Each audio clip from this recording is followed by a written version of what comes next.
Tonight we start with a lesson, a simple one in analyzing satellite images. I'll show you a couple of pictures. Figure out what they show. All three of these are images from Gaza. Do you see those colored dots?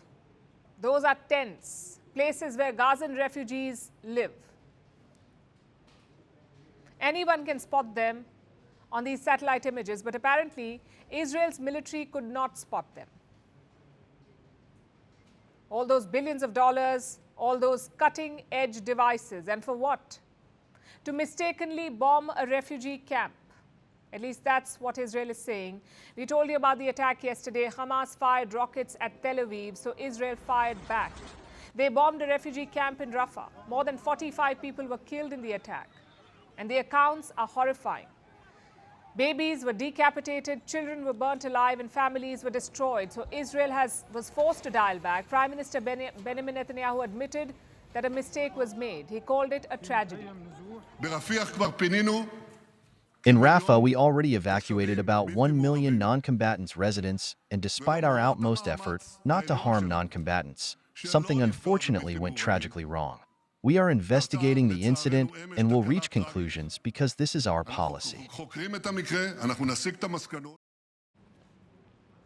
Nobody's buying this, especially after the events of last week. Israel was criticized by a United Nations court. It asked Israel to not attack Rafah. The court said that. And what did Israel do? The exact opposite. This defiance has triggered protests around the world, in France, in Tunisia, in the United States, and in Lebanon. Take a look at this.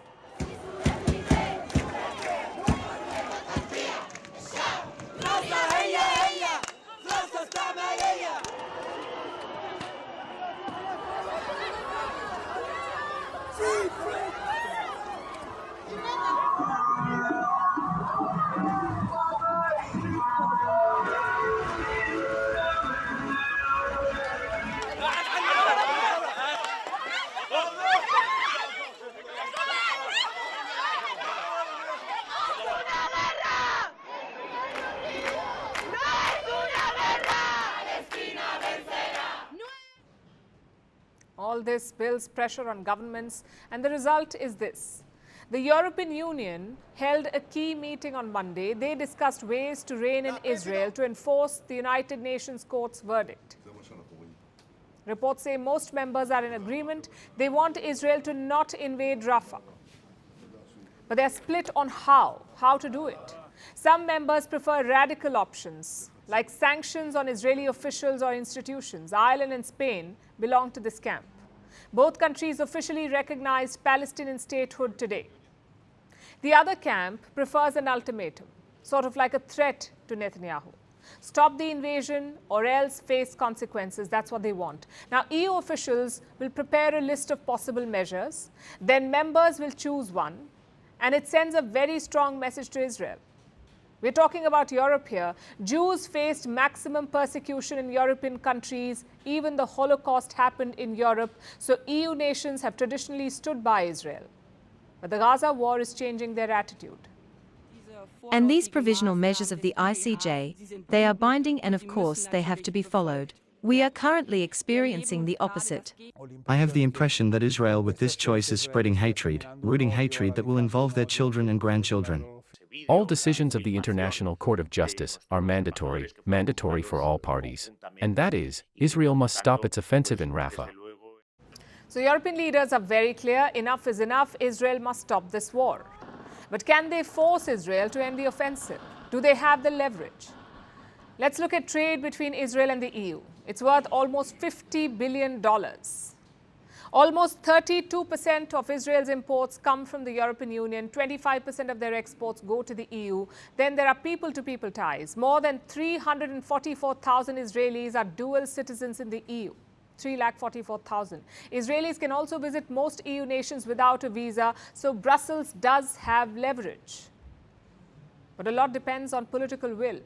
Some EU members are staunchly pro-Israel, like Austria and Hungary. If they want to, they can torpedo any sanctions.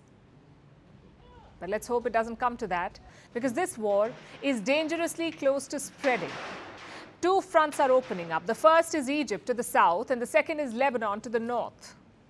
On Monday, Israeli and Egyptian soldiers clashed near Rafah. Reports say an Israeli team crossed the Gaza border, so an Egyptian soldier fired at them. In this exchange, the Egyptian soldier was killed. It's a very rare military skirmish, but a very consequential one. Egypt and Israel have fought multiple wars. They eventually signed a peace deal in 1979, but recent events have threatened that peace deal.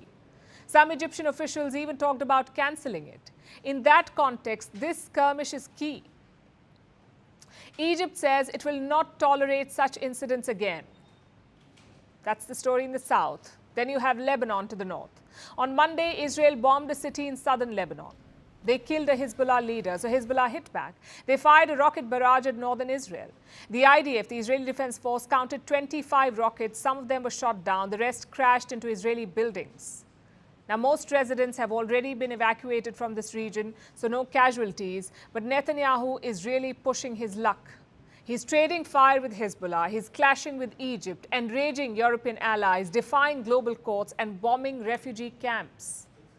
If this is a winning strategy, the world will lose. South Africa's May 29th elections. It was the start of change in the country. We are on the verge of history. I am standing here at the forefront of change, where voices echo the call for action. The nation grapples with an unemployment crisis. As South Africans prepare to cast their votes, the question looms: will the winds of change usher in a new era, or will the legacy of the past maintain its grip on the future?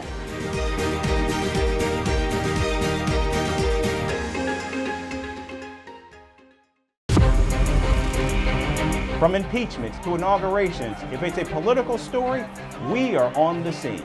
The race for the White House is heating up. We're beating Biden. How dare he say that? If it's breaking news, we're live with the latest coverage. From the White House, the State Department, and Capitol Hill, we know the issues, but above all, we know the players to bring you the latest in-depth analysis on all the key stories that we're covering.